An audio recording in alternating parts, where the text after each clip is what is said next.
Halo, ketemu lagi dengan Eksakta Channel. Kali ini kita akan membahas soal ujian nasional matematika SMA IPA tentang kaidah pencacahan. Soal yang pertama, dari angka-angka 2, 3, 5, 6, 8, 9 akan disusun bilangan yang terdiri atas 3 angka berlainan. Banyaknya bilangan lebih besar dari 500 yang bisa dibuat adalah titik-titik. Karena di sini diinginkan bilangannya terdiri dari 3 angka berlainan, maka sediakanlah 3 kotak, yaitu kotak untuk ratusan, puluhan, dan satuan. Kemudian selanjutnya bilangannya adalah lebih besar dari 500. Sebuah bilangan lebih besar dari 500 yang menentukannya adalah ratusannya.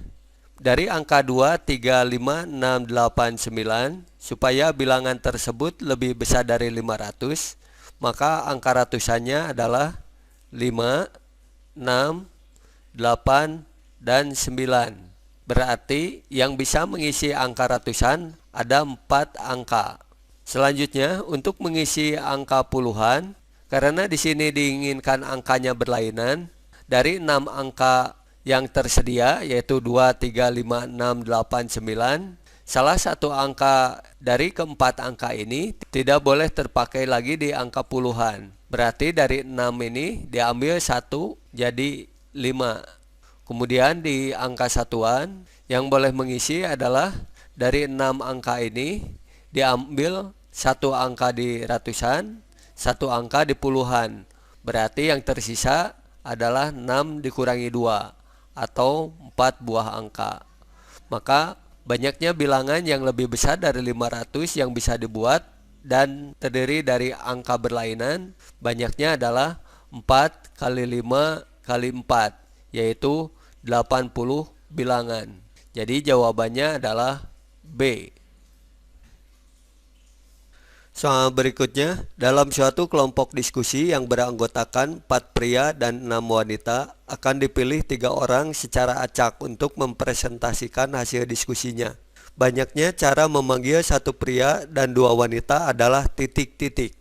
Banyaknya cara memanggil 1 pria dan 2 wanita dari kelompok diskusi tersebut adalah banyak cara memanggil 1 pria dikalikan dengan banyaknya cara memanggil 2 wanita.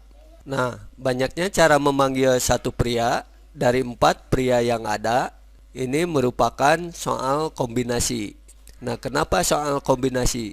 Karena A terpanggil, kemudian B terpanggil. Kalau dibalik, B terpanggil, A terpanggil, ini merupakan kejadian yang sama. Jadi kalau kejadiannya sama, maka merupakan soal kombinasi. Sedangkan kalau berbeda berarti merupakan soal permutasi. Nah, sekarang untuk memanggil 1 pria dari 4 pria yang ada, banyaknya adalah 4 kombinasi 1.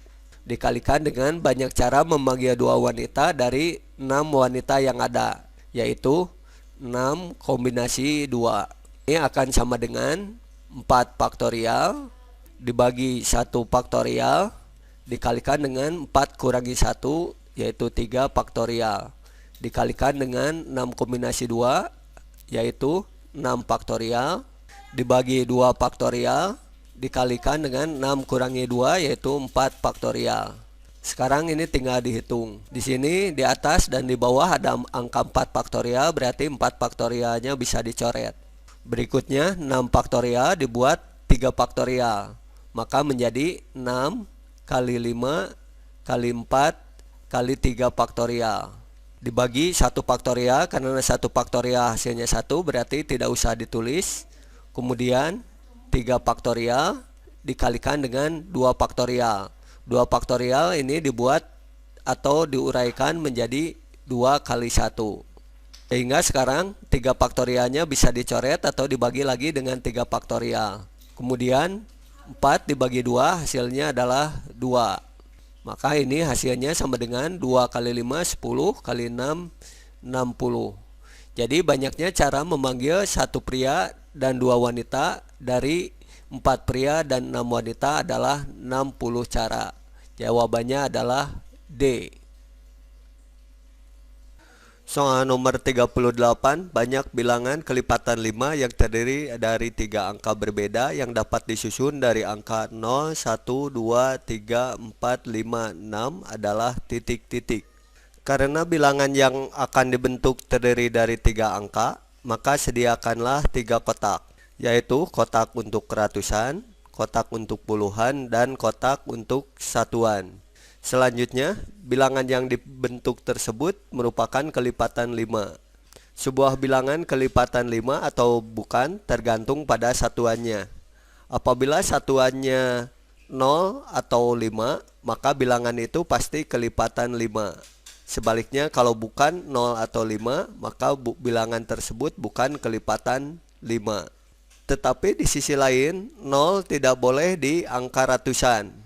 Karena kalau depannya 0 bukan bilangan ratusan yang akan terbentuk. Karena 0 dan 5 mempunyai syarat berbeda, yaitu 0 itu tidak boleh di ratusan, berarti kita harus menyediakan kotak yang baru yang terdiri dari 3 kotak untuk memisahkan angka 0 dan angka 5 sebagai satuan. Yang pertama, apabila di satuannya 0 berarti ada satu angka, maka angka yang bisa mengisi di ratusan berarti boleh angka 1, 2, 3, 4, 5, dan 6. Berarti semuanya ada 6 angka yang bisa mengisi angka ratusan.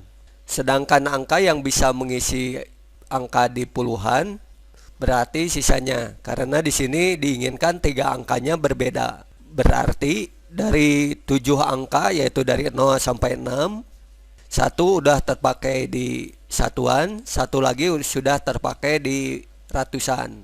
Maka di puluhannya tinggal 7 angka dikurangi 2 angka di satuan dan ratusan. Atau 7 dikurangi 2 angka, yaitu 5 angka yang bisa dipakai di angka puluhan.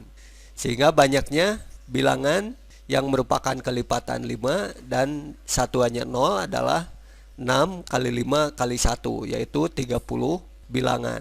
Sedangkan apabila satuannya merupakan angka 5, jadi ada satu buah bilangan, maka angka ratusannya yang bisa digunakannya adalah 1, 2, 3, 4, dan 6. Karena di sini 0 tidak boleh digunakan. 5 juga tidak boleh digunakan karena angkanya harus berbeda atau tidak berulang. Berarti yang boleh digunakannya cuma 5 angka, yaitu angka 1, 2, 3, 4, dan 6. Berikutnya yang bisa mengisi angka puluhannya, yaitu sisanya, yaitu dari 7 angka, diambil 1 angka di satuan, diambil lagi 1 angka di ratusan. Maka banyaknya angka yang bisa mengisi angka puluhan, yaitu 7 dikurangi 2, yaitu ada 5 buah angka. Sehingga banyaknya bilangan yang bisa dibentuk yang terdiri dari 3 angka berbeda dan satuannya merupakan angka 5 adalah 5 kali 5 kali 1, yaitu 25 bilangan. Sehingga total bilangan yang merupakan kelipatan 5 dan terdiri dari 3 angka berbeda ini tinggal dijumlahkan, yaitu 30 ditambah 25, yaitu 55 bilangan yang bisa dibentuk. Maka jawabannya adalah A. Soal berikutnya, dalam sebuah ujian terdapat 10 soal dari nomor 1 sampai nomor 10. Peserta ujian wajib mengerjakan soal nomor 1, 3, dan 5 serta hanya mengerjakan 8 dari 10 soal yang tersedia. Banyak cara peserta ujian memilih soal yang dikerjakan adalah titik-titik. Dari soal diketahui bahwa soal yang wajib dikerjakan adalah 3 soal, yaitu nomor 1, 3, 5.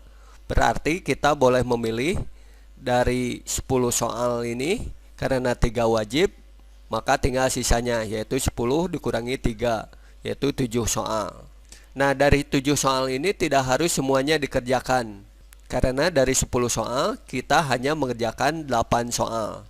Berarti pilihan kita yaitu 8 soal yang dikerjakan, tetapi karena nomor 1, 3, 5 wajib dikerjakan, maka ini harus dikurangi 3, yaitu 5 soal yang harus kita pilih supaya totalnya menjadi 8 soal yang dikerjakan.